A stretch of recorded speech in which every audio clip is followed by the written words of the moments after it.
Fala galerinha, olha nós aí de novo para mais aquela super live de todas as quintas-feiras. É isso aí galera, sejam todos muito bem-vindos.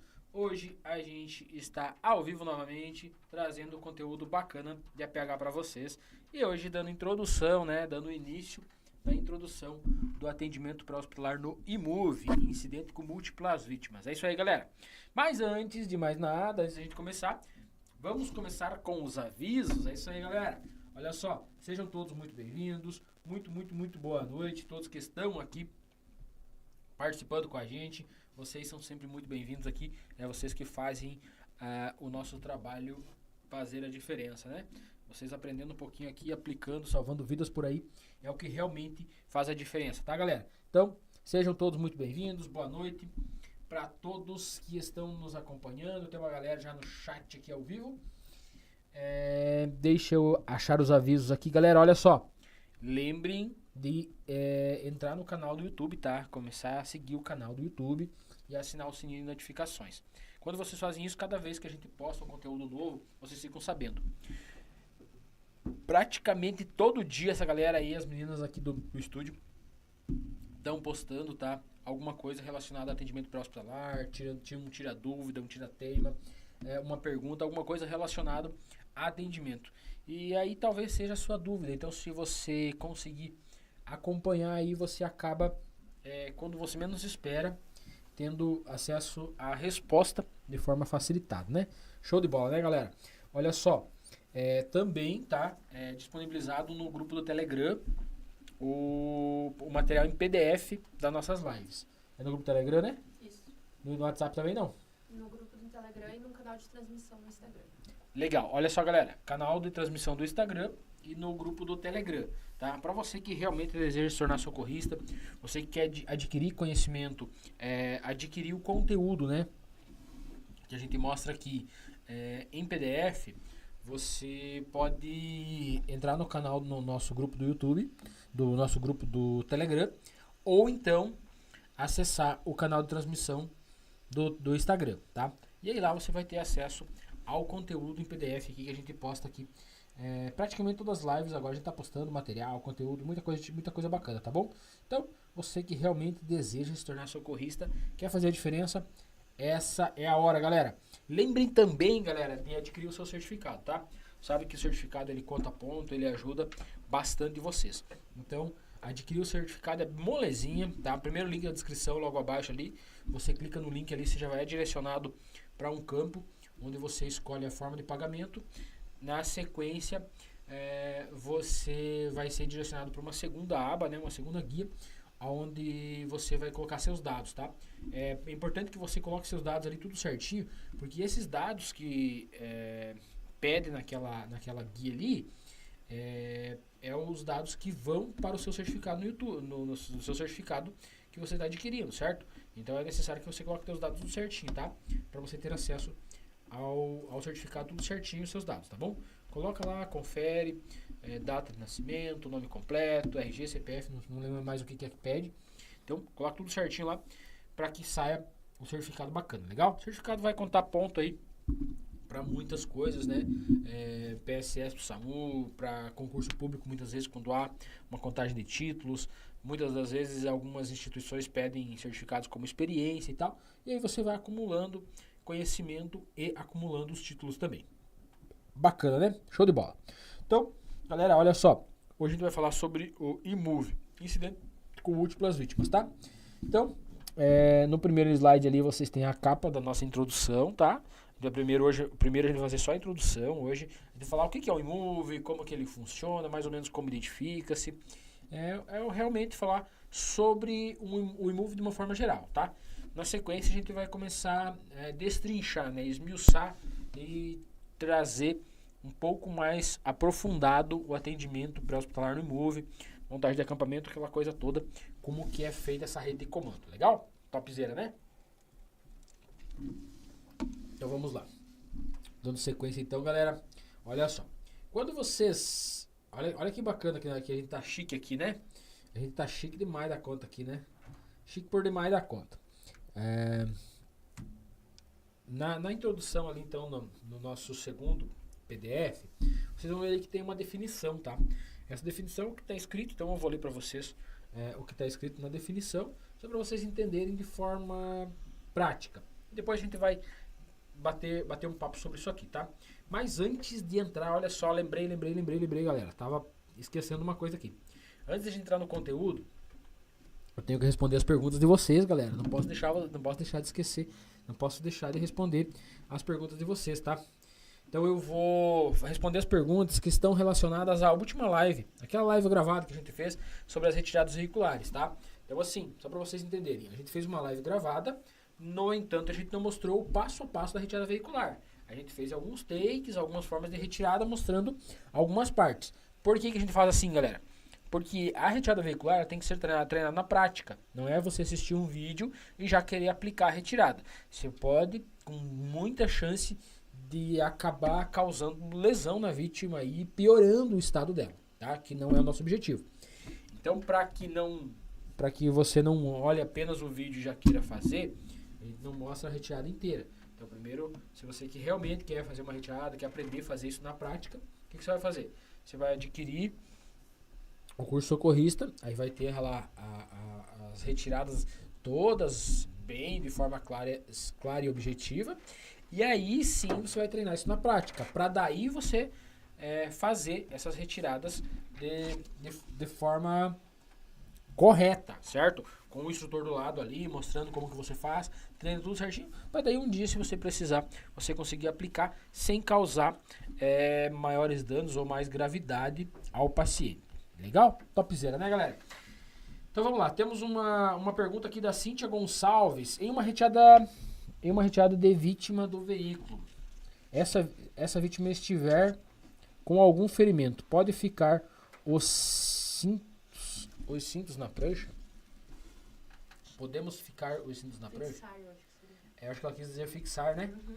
Provavelmente ela quis dizer assim, se tem algum ferimento na vítima, né, quando você vai fazer a retirada, você pode fixar os cintos na prancha. Os cintos da prancha, né, em cima do ferimento, talvez ela quis se relacionar a isso, tá, Cíntia? Então, olha só, sim, tá? Tem que fixar. Porque assim, embora tenha um ferimento, o que a gente faz? Os cintos, eles são ajustáveis. Você pode movimentar ele um pouquinho mais para baixo, um pouquinho mais para cima, para não colocar em cima do ferimento, para não causar mais dor para o paciente, certo? No entanto, tem que ser feita a fixação dos cintos, porque é os cintos que vão garantir que o paciente fique em cima da prancha, né? Então, para não acabar perdendo, né, derrubando o paciente no meio do caminho, é necessário fazer a fixação dos cintos. Legal? Então, vamos lá. Vamos para a segunda pergunta. Segunda pergunta. Já de teto. Para cima também é o zero, pensando numa retirada de teto? Sim, tá, galera? Quem mandou essa mensagem para nós foi o @Clayton Barbosa. Clayton Barbosa. Olha só, Clayton. Sim, para cima também é retirada em ângulo zero, né? Aí é naquele caso em que faz-se o rebatimento ou o corte completo do teto do veículo, tá? Então faz o rebatimento, corta o teto do veículo, encaixa a prancha atrás das costas do paciente ali, ou encaixa um CAD e faz uma estricação na horizontal, ou seja, para cima também é considerado ângulo zero, tá? Como seria essa retirada em ângulo 30? Qual prancha a ser usada nesse caso? Olha só, guerreiro. João, é o seguinte, cara. A retirada em ângulo 30, ela é uma retirada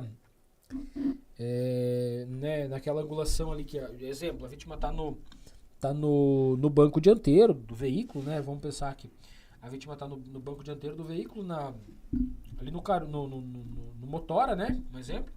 É o motor do veículo. E aí eu preciso fazer uma retirada em ângulo 30. Ele me dá uma retirada onde? Mais ou menos ali na direção da porta do carona do banco de trás, tá? Então vai ficar uma retirada em ângulo 30 ali, certo? Essa retirada, ela deve ser feita com a prancha, tá?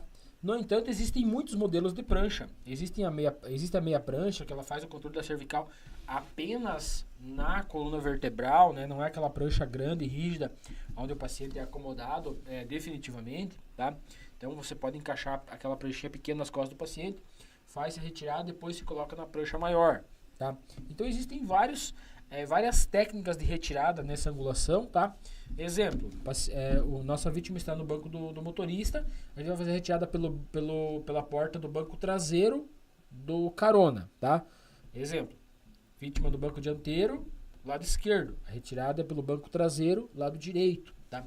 Essa é uma angulação ângulo 30. Também pode ser feita ao contrário, a vítima está no lado direito dianteiro, a gente faz a retirada pelo lado traseiro, pelo lado esquerdo traseiro, certo? Também pode ser feita assim, também é uma angulação de 30 graus, tá? Quando fala-se na angulação para frente, aí tem que fazer rebatimento de painel, corte, tudo ali, é um pouco mais complexo, então por isso que as retiradas geralmente elas são ou 90 ou para trás, né? Então, e existem vários modelos de prancha, tá, galera, para fazer essas retiradas. Dando sequência aqui, então, deixa eu ver se eu consigo aumentar essa pergunta, deixa eu ver se eu consigo aumentar aqui para mim. Fazer a pergunta. Para ser socorrista tem que ter quantos metros de altura? Olha só, não existe limite de altura ou mínima ou máxima para ser socorrista, certo? Você precisa, claro, atender ao objetivo, ou seja, conseguir fazer o protocolo, conseguir atender o paciente, conseguir fazer uma retirada veicular, conseguir fazer imobilização, pranchamento, levantamento de vítima, enfim. Desde que você consiga fazer o teu trabalho e exercer ele com excelência, a altura não influencia. Legal? Essa pergunta eu não sei de quem que é. Mônica. Legal, Mônica? Bora para a próxima.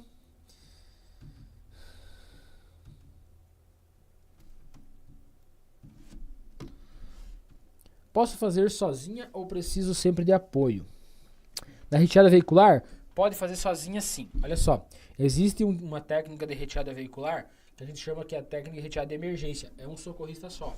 Você abre a porta, né? Deve-se fazer a retirada pelo lado em que a vítima está, né? Na porta que a vítima está, se tiver acesso pela porta. Então, você entra fazendo um controle cervical já direto na mandíbula da vítima aqui, entra, faz um controle cervical, abraça, faz a chave Haltech e faz a extricação rápida, tá? Essa técnica é feita quando o veículo está iniciando, começando a pegar fogo, ou a vítima está em parada cardiorrespiratória, ou é uma vítima inconsciente e tu tá sozinha na cena, tá? Então daí é feita essa técnica de retirada sozinha, é uma técnica de retirada rápida que não precisa ser em 2 socorristas, ok? Vamos para mais uma perguntinha.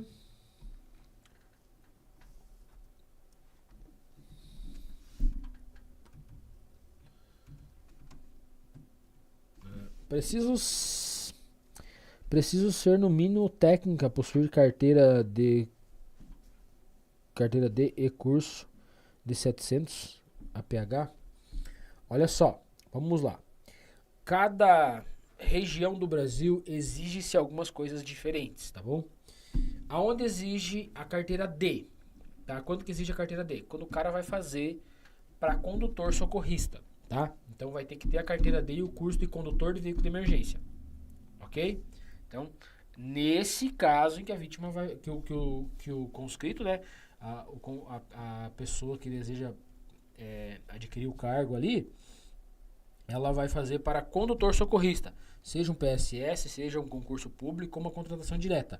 Condutor socorrista tem que ter carteira D e curso de condutor de veículo de emergência, ok? Para poder dirigir ambulância. Você tem que ter o curso de condutor de veículo de emergência para poder dirigir ambulância. No entanto, para você fazer o curso de condutor de veículo de emergência, você tem que ter a categoria D da sua CNH, ok? Já quando fala-se sobre o curso de técnico, tá?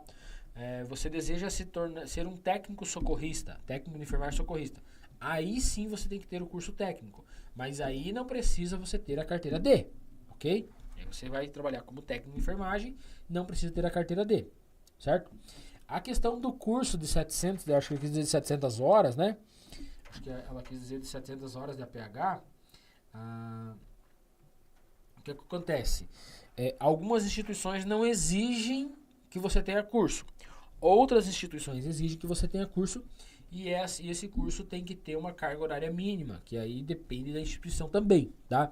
E tem algumas instituições que exigem que você tenha experiência já na área, também o técnico de enfermagem como técnico, o condutor como condutor de veículo de emergência, para poder atuar, ok? Então, acho que eu consegui esclarecer aí a pergunta da Aveli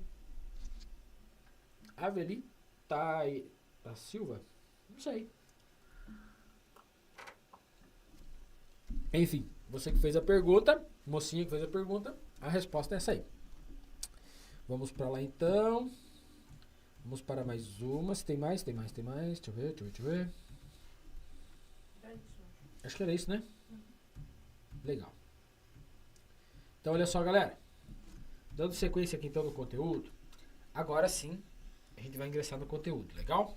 Bora lá então. No primeiro momento, quando a gente fala sobre um imove, o que a definição de imove fala?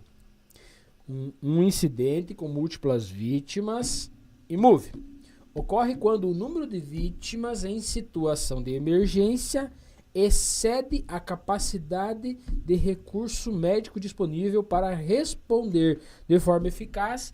Isso significa que há mais vítimas que a equipe pode atender de forma adequada no local, necessitando, no caso, então, de padronização no atendimento. Qual que é a ideia aqui, então, galera?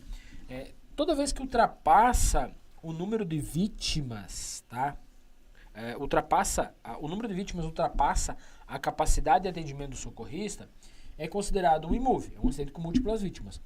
No entanto, se eu pedir um apoio de mais uma ambulância, essa ambulância vem e já resolve, não há necessidade de eu configurar isso como um imove. Quando que eu vou instalar um protocolo de imove na central de regulação, tanto para os socorristas?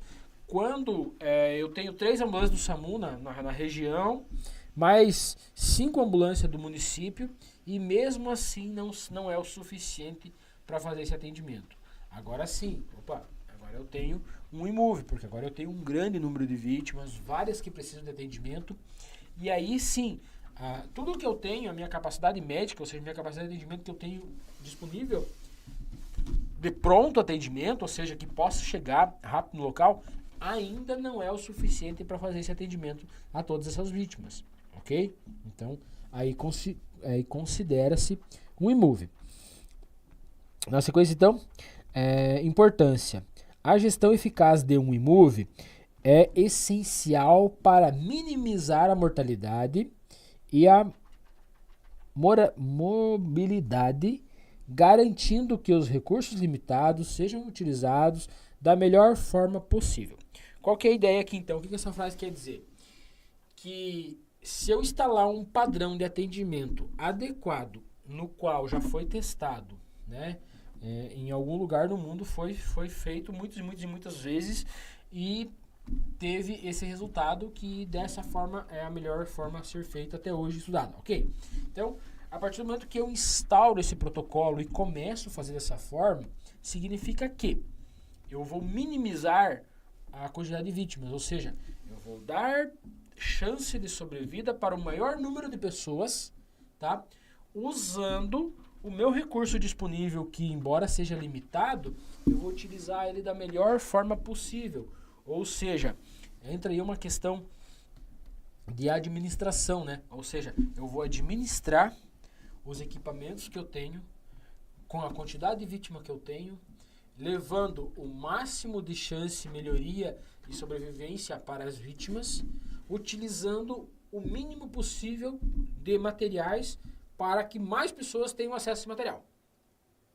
Tipo isso, entendeu? Então, eu preciso levar o máximo de atendimento da melhor forma possível com aquele pouco recurso que eu tenho agora, tá? E aí sim garantir que o máximo de vítimas sobrevivam. Eu tenho um pós-trauma de sobrevida eficiente, ou seja, que embora ele sofreu, né, um trauma grave, né, teve um TCE, teve um pneumotórax, mas eu consegui ofertar um oxigênio a tempo, eu consegui fazer uma desobstrução de vias aéreas a tempo, antes que ele entrasse numa parada cardiorrespiratória, conseguiu fazer um dreno de tórax e estabilizar esse paciente, e transportar ele para o recurso melhor, ou seja, recurso referência, aquele o melhor recurso que ele precisava e que tinha disponível naquele momento, garantindo assim, além de que ele sobreviva, que ele tenha também uma sobrevida pós o trauma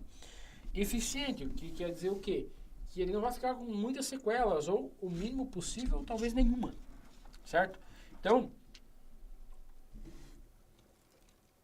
está relacionado ao quê? Olha só, se você vai parar e analisar essa questão, você vai no seguinte sentido. O paciente certo, no local certo, na hora certa, com o atendimento correto. Que é o quê? Eu atender o paciente que mais precisa nesse momento, ofertar aquilo que ele mais precisa naquele momento, no momento que ele precisa, da melhor maneira possível. Tá? Isso é gestão de pessoas e gestão de equipamentos em um cenário de move. Tá bom? E a gente vai falar muito sobre isso para frente, quando a gente começar a montar os cenários e começar a desenrolar essa questão aí de centro de comando, posto médico, triagem de paciente, avaliação de paciente. Vocês vão começar a entender um pouco mais sobre essa questão aí. No nosso terceiro slide, então, a gente fala sobre que é preciso, né, que haja um comando de área no local, tá? Junto a um posto de comando, que seja de fácil identificação, no caso, para que todos obedeçam às suas ordens de orientação em uma forma coordenada, tá? Tanto os médicos, os coordenadores operacionais, quanto as equipes de salvamento, né, que estão na atividade de salvamento, quanto os demais que estão ali auxiliando. Tá? E é necessário que haja uma comunicação entre as equipes de atendimento, bem como comunicação com a central de operações ou a central de regulação. Tal comunicação não deve ser interferida, ou ninguém deve interferir na rede de comunicação da unidade, para evitar congestionamento. O que eu quero dizer quando eu falo isso? Aqui estou usando a introdução que está no texto, mas assim, esmiuçando de forma clara para vocês. Qual que é a ideia? A ideia é que eu crie uma cadeia de comando, ou seja, a primeira equipe que chegou no local, ela vai identificar que é um imove. Um exemplo, cheguei no local, entrou a ocorrência para mim lá, ônibus, caminhão, beleza.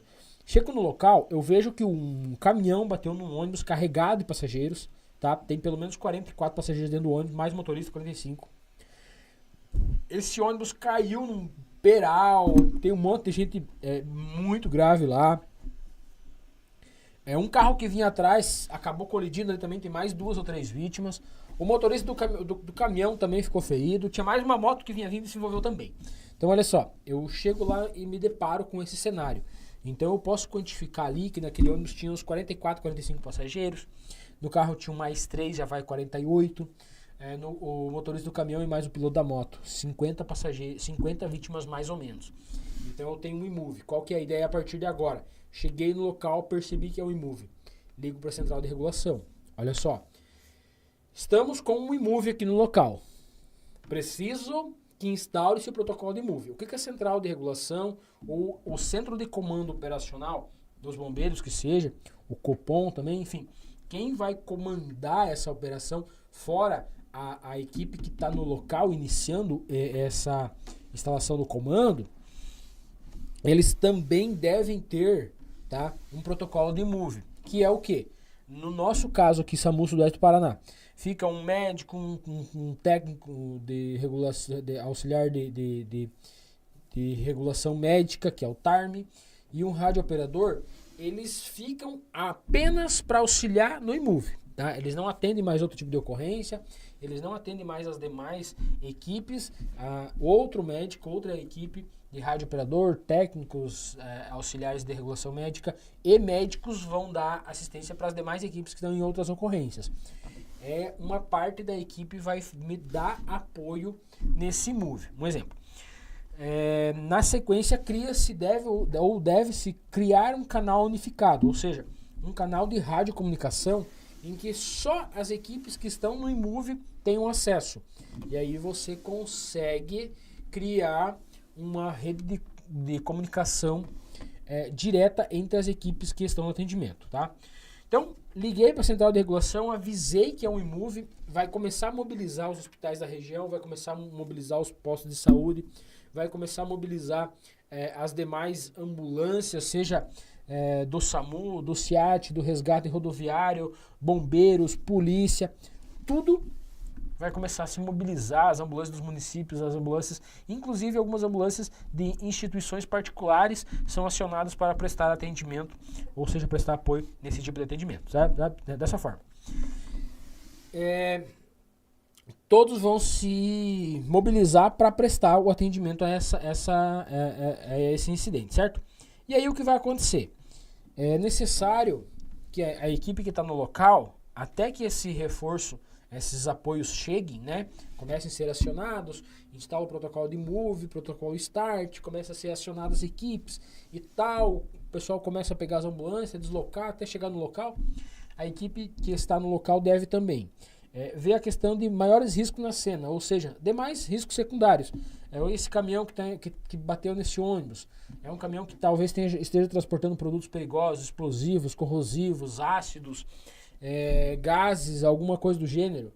Se sim, se não, se sim, que tipo, se não tem, eu vou identificar se tem algum tipo de vazamento de combustível do tanque desse veículo, do ônibus da mesma forma, dos veículos e motos envolvidos da mesma forma, que possam gerar ali talvez um segundo risco mais para frente de explosão, incêndio ou fazer novas vítimas depois que todos esses socorristas chegarem para auxiliar, certo? Então tem que avaliar tudo isso antes de expor todas as pessoas ao risco, tá?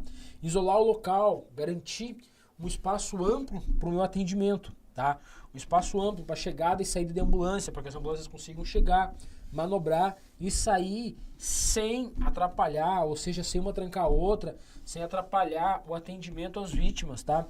Então, eu preciso pensar em tudo isso. Talvez eu vou ter que sinalizar 100, 200 metros para cada lado, uma grande área aí, para mim conseguir trabalhar com esse povo que está chegando, certo? E aí, então, identificado maiores riscos, número de vítimas, acionado a regulação e pedido apoio, agora eu vou montar o posto de comando, tá? A primeira equipe que chega no local monta esse posto de comando, que é o quê? A própria ambulância, ela vira um posto de comando. Então, eu vou estacionar ela no local estratégico, de preferência com vento às costas, né? O que a gente chama que o vento esteja vindo e passe por mim primeiro para depois chegar no incidente, e não ao contrário. Porque daqui a pouco pode começar a sair uma fumaça, alguma coisa, e trazer para o posto de comando, ou trazer para as lonas onde serão atendidas as vítimas. Então, o ideal é que se eu conseguir vento pelas costas, ou seja, que o vento venha na minha direção, passe por mim para depois passar no incidente, para que não acabe trazendo fumaça, gases ou alguma coisa para minhas lonas ou para o meu centro de comando, certo? Também, de preferência, uma coisa que deve ser observada é a elevação, ou seja, eu devo colocar o meu posto de comando e as lonas de atendimento, onde serão atendidas as vítimas, em um terreno mais elevado do que o local do incidente. Por quê? Porque se tiver um derramamento de combustível, alguma coisa, ou qualquer outro tipo de produto, esse produto não venha para o lado dos meus pacientes ou para o lado do meu posto de comando. Então, esse produto escorra, ele vai pela lei da gravidade, ele vai para baixo. Então, se o meu posto estiver num terreno mais elevado, eu estou tranquilo, certo? Então, são situações que eu devo ir observando durante a montagem do meu acampamento, né, do meu posto de comando. Uma vez feito isso, eu estaciono a ambulância num local, então, em que eu consiga ter uma visão de todo o campo de atendimento, de todo o acampamento. Coloco um cone, né, esses cones de sinalização em cima da ambulância.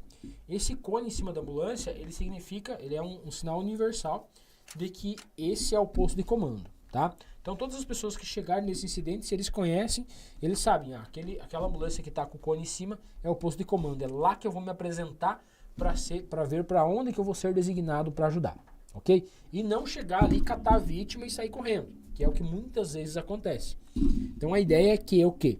Que a equipe chegue e vá falar com o posto de comando para ver aonde que elas devem auxiliar. Ou se devem aguardar no local até que um paciente seja estabilizado e colocado na viatura deles para ser levado, certo? Então, eu inicio a instalação desse posto de comando, levando em consideração tudo isso, certo? Dando sequência, então, ainda falando sobre a introdução do eMove, as características do sistema de comando de incidentes. Função do comandante. Ter por objetivo evitar 3 grandes transtornos. Vamos lá. Qual que são os 3 grandes transtornos que o comandante do incidente deve observar para que não aconteça? Ocorrência de novos acidentes. Ou seja, que eu acabei de falar ali no início. Observar a segurança da cena para que não aconteça de explodir, pegar fogo ou novas pessoas, socorristas que estão chegando na cena acabem se tornando vítimas, certo? Desde a sinalização do trânsito, tudo, controle do trânsito, controle do tráfego, controle das vítimas ali, para que não haja novas vítimas, tá? Na sequência, tratamento e transporte inadequado das vítimas ao hospital. O que eu acabei de falar? Chega uma equipe de socorrista lá, não se apresenta no posto de comando, vai lá, cata uma vítima e sai correndo para o hospital. E aí o que acontece? Essa vítima precisaria talvez de um tubo, né, ser entubada, ou precisaria de um oxigênio, precisaria de um dreno de tórax, precisaria de uma cânula de Guedel, não recebeu, porque ela não passou pelo posto médico. Foi catada, colocada na ambulância e saiu correndo. Além de ela ter uma grande chance de morrer durante o trajeto, essa equipe ela não foi orientada para onde levar. Então ela vai fazer o quê? Vai levar para qualquer lugar. Geralmente para o local mais próximo. E talvez esse local mais próximo ele está se preparando para começar a receber as vítimas amarelas, um exemplo. E essa vítima é uma vítima vermelha que precisaria ir para outro local. E aí agora eu atravessei tudo. A equipe não estava esperando a chegada de uma vítima nessa gravidade. E aí chega lá porque ninguém fez o que deveria ser feito na cena. E chega essa vítima lá morrendo. E aí a equipe está preparada para atender algumas situações. Chega essa equipe com outra situação totalmente diferente e aí complica tudo. E aí a central de regulação nem sabe que tem vítima lá. Aí a equipe chega no local, pega 2 ou 3, coloca na ambulância e se manda. E aí eu tô mandando mais 2 entubados para aquela mesma unidade. Aí chega os 2 entubados lá, 5 minutos antes chegou 2 ambulâncias carregadas de vítimas verdes, que nem precisava de atendimento agora. E aí tá aquele caos formado na frente, 10, 12 vítimas em estado leve, tomando espaço daquelas vítimas que precisavam do atendimento adequado agora. Que faz nós retomar novamente o que a gente estava falando, da vítima correta, no local correto, com o atendimento correto, na hora correta, aquela coisa toda. Certo? Então, evitar, né? O centro de comando é feito para isso, para evitar, mas as pessoas têm que ter noção que existe um centro de comando, que existe um posto de comando, que devem obedecer a um comando. Tá? Dando sequência, então, o terceiro erro que o comando deve evitar.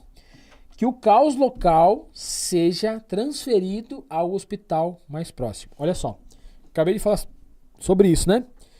Chega uma ambulância no local, as vítimas verdes estão lá, cortes, fraturas em membros superiores, corte na cabeça e tal, sangrando, alguma coisa assim, mas elas estão deambulando, estão respirando tão bem, não precisa de atendimento agora. Preciso priorizar as vítimas que precisam do atendimento adequado na hora adequada, da forma correta, certo? Então essas vítimas estão lá sapateando na cena e tal. E aí a equipe que chegou não falou, né, com o posto de comando. O que ela fez? Carregou 5 vítimas dentro da viatura, daquelas verdes que deambulavam, colocou tudo sentado e se mandou para o hospital. E se mandou para onde? Para o hospital mais próximo, acabei de falar. Chegou lá no hospital mais próximo com 5 vítimas leves que nem seriam atendidas agora, que poderiam ir para um hospital mais longe, que podem levar mais tempo para serem atendidas e tal. Chegou tudo no hospital mais próximo, aonde eu precisaria colocar quem? Os mais graves. E aí essas pessoas elas chegam lá e fazem um auê, porque elas acham que já vão morrer, que estão em pânico. Realmente, claro, se tem um ferimento, dói, incomoda, você quer ser atendido. Mas se você parar e analisar, tem vítima morrendo lá dentro, então preciso dar prioridade para eles, entende? E aí eu pego o caos, né, que estava lá na rodovia, lá onde aconteceu o incidente, empresa, enfim, onde aconteceu o incidente, e levo esse caos para onde? Para o hospital. Para o hospital mais próximo, que era onde eu teria que levar minhas vítimas mais graves.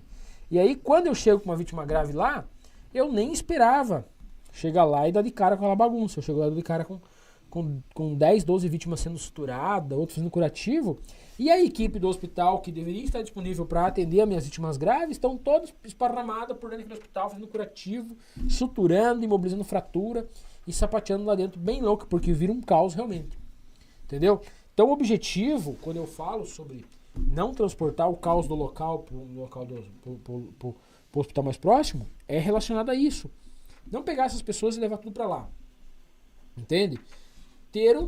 Chegar no posto de comando e falar, olha só, eu cheguei com uma ambulância aqui agora, tô eu e uma técnica de enfermagem, enfim, um enfermeiro, um médico, aonde eu serei útil, aonde eu posso ajudar.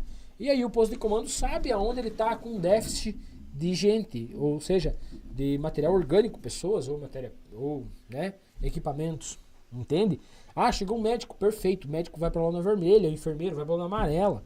Então assim, em vez de eles catar umas vítimas e sair correndo do local mais próximo, não, eu vou colocar eles a atender pessoas, estabilizarem aqueles que precisam, tá? E não catar um punhado e sair correndo sem avisar para onde vai.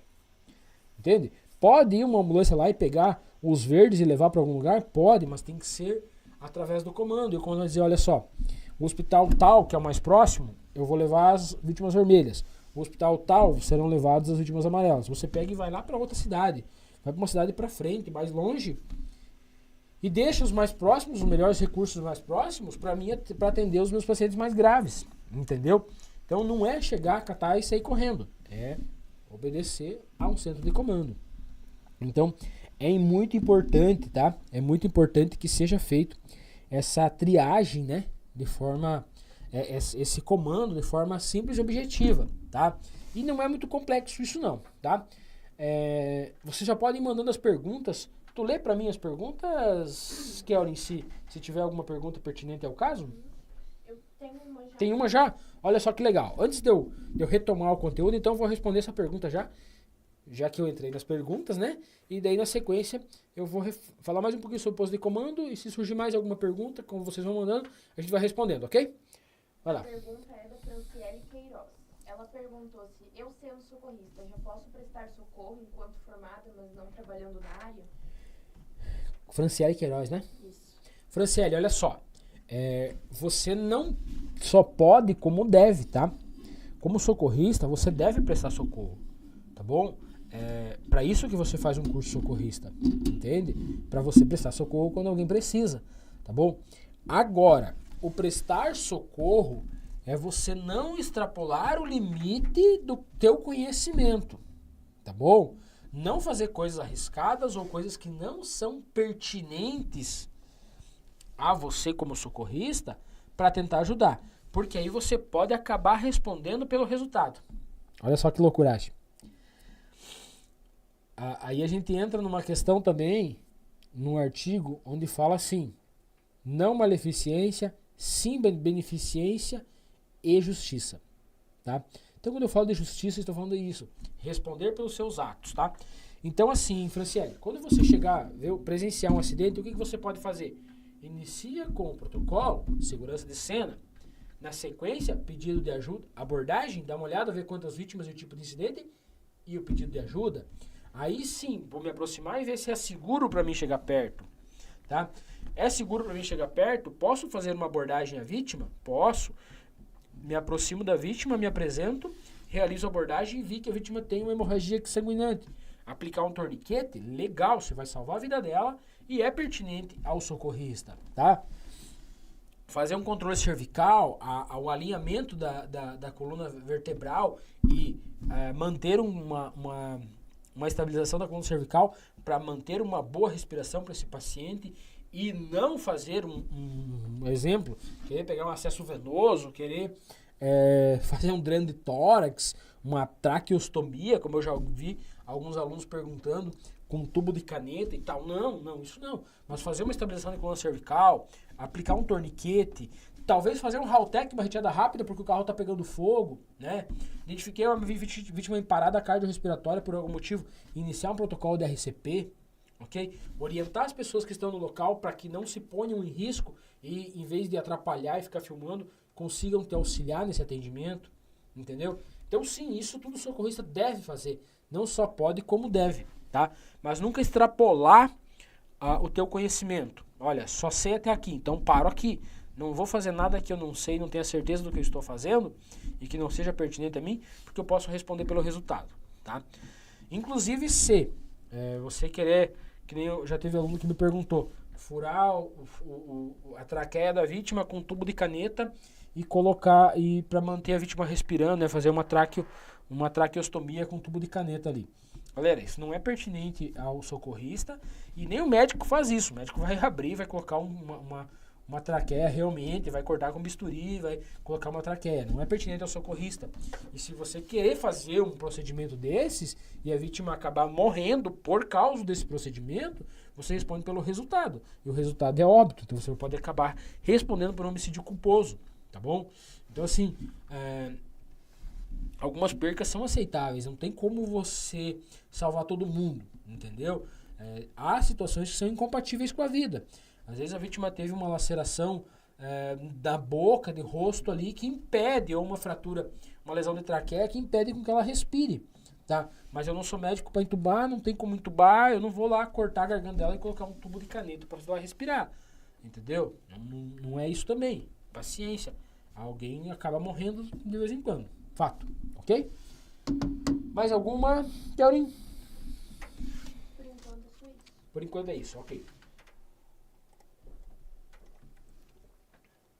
Dando sequência então, galera, olha só.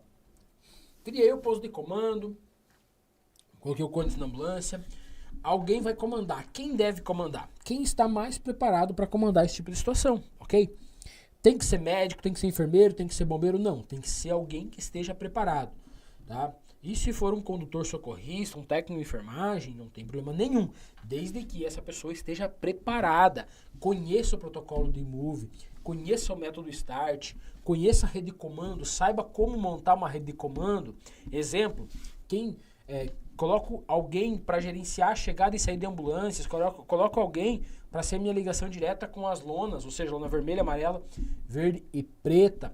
Coloco alguém para me colocar em contato com as equipes que estão fazendo o resgate das vítimas. Coloco alguém em contato com o recurso que está chegando, certo?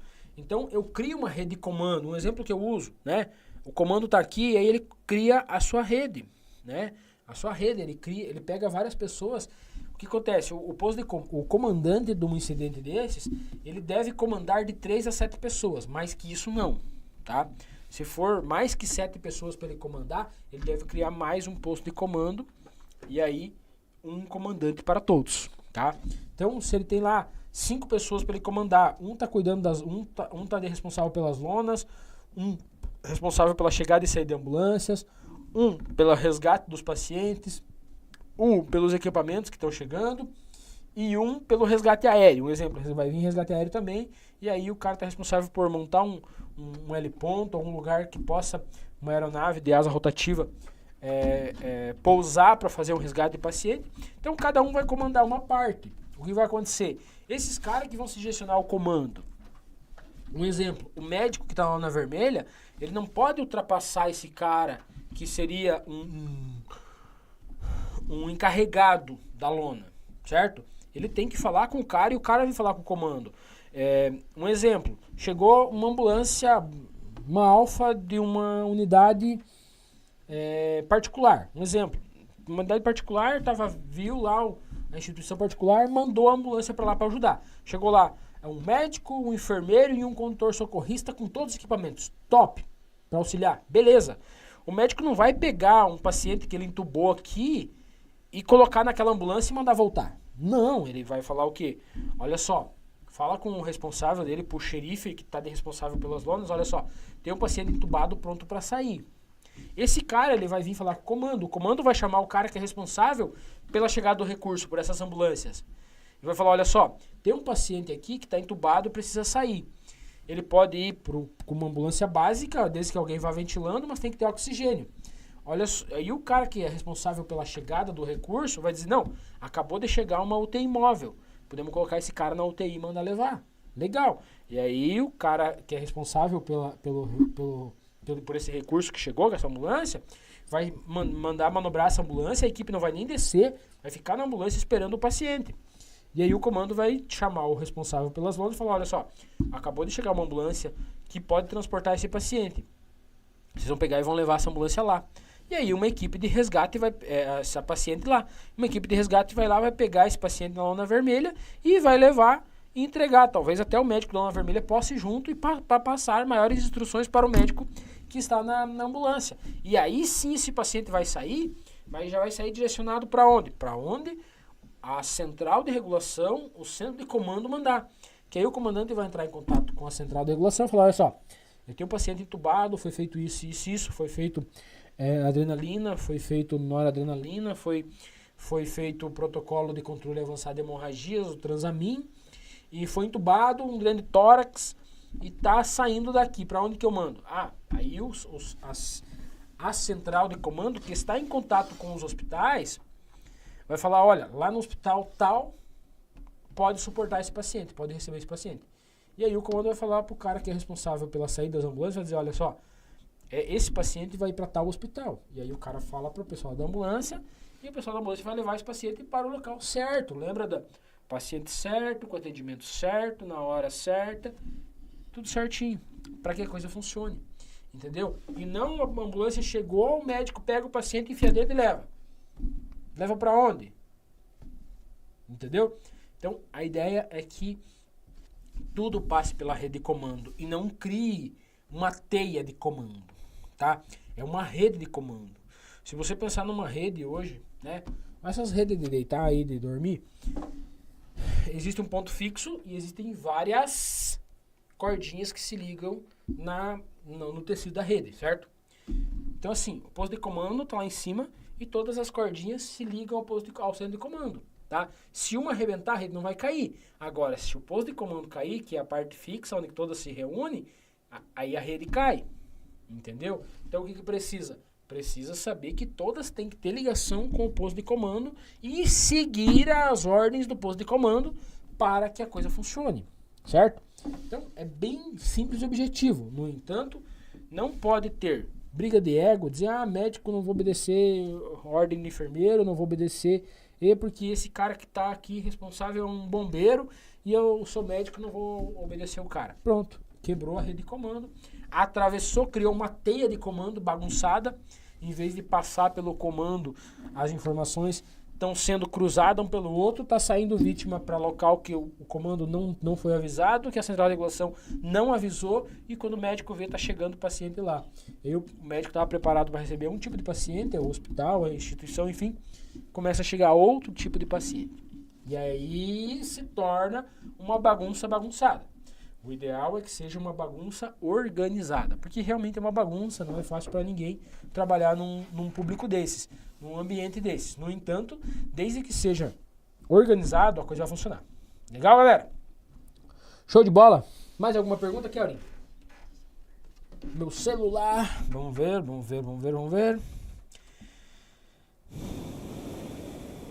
Vamos responder essa pergunta. Vamos responder essa pergunta, galera. Depois de terminar o curso de socorrista, como faço para ingressar no SAMU? Bora lá, galera. Olha só. Terminei o curso de socorrista, agora quero trabalhar no SAMU. O que eu faço agora? Agora você vai fazer o seguinte. Tu vai ir na tua cidade, aonde você pretende atuar, obviamente, onde tem o SAMU mais próximo da tua casa, enfim. E vai ver como que é a forma de contratação. Tá? É por concurso público? Vai estudar para concurso. Não tem como ser diferente. É por processo seletivo simplificado? Vai acumular certificado para na hora do PSS você ter uns certificados bacanas para apresentar. É contratação direta? Então você vai enriquecer o teu currículo para que quando o RH pegue teu currículo na mão ele seja atrativo. Entendeu? Essa é a ideia. Tá? Então assim, é concurso público. O curso socorrista ajuda no que no curso público? Quando há contagem de pontos, de títulos, o curso socorrista ele te ajuda a somar pontos.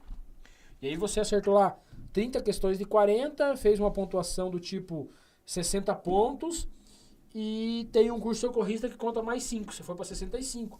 Então quem fez 61, 62, 63, 64, 64,5 ficou para trás.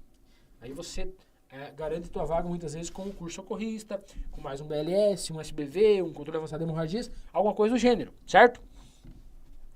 Agora, se for PSS, curso, for mais curso, quanto mais curso tu tiver, melhor, mais ponto você vai somar, tá?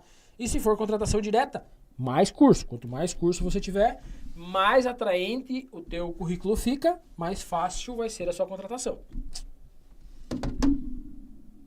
Mais alguma? Vamos aproveitar para responder aquela sobre resgate veicular? Bora. Só para aproveitar. Em uma retirada de vítima do veículo, o correto é tirar a vítima e colocar a prancha ou colocar a prancha dentro do carro? Olha só. Coloca a prancha dentro do carro, fora, onde coloca a prancha na hora de fazer uma retirada veicular. Mano, a prancha, ela não existe uma regra para onde ela vai estar, desde que ela esteja no local correto. Um exemplo, tem espaço dentro do carro, eu posso colocar a prancha e já colocar a vítima direto em cima? Legal. Não tem espaço, como é que eu vou colocar? Lá fora, tá? Um exemplo que a gente filmou ali na retirada. A prancha na beiradinha da porta. Aí você tira o paciente, né, a vítima de cima do banco, já coloca sentadinha na prancha e já deita ele. Dá pra fazer isso? Legal. Ali dava por quê? Do lado era asfalto, o carro não tava amassado, tava legal, dava pra fazer. Mas talvez ali seja um buraco, ou tenha pedra, tenha mato, não dê pra colocar a prancha ali. Vou tirar o paciente ali e vou levar até onde eu consigo colocar a prancha. Tá bom? Então não existe uma regra dentro, fora, do lado, em cima. Não. A prancha ela deve ficar o mais próximo possível. No entanto, conforme o local, o ambiente e o carro lhe permitem. Ok? Isso aí. Galerinha, vamos encerrar por hoje. Já são 9 horas e 2 minutos. Olha só, falamos bastante sobre Move, né? Tem bastante conteúdo bacana. Mas assim, vai ter mais aulas sobre Moves. A gente está recém na primeira, na introdução, falamos um pouquinho e tal. Na próxima semana, a gente vai aprofundar um pouco mais desse Move, a gente vai falar sobre triagem, a gente vai falar sobre posto de comando, a gente vai falar sobre mais um monte de coisa, para que no final desse mini curso, você esteja apto a pelo menos chegar no Move e dizer, ó, vou lá no posto de comando, vou me apresentar e vou seguir a orientação do comando. Sei que existe uma rede, sei que é uma bagunça, mas é uma bagunça organizada. Legal? Valeu? Conto com vocês na próxima aula, aqui, nesse mesmo canal, na próxima quinta-feira, nessa mesma hora. Valeu?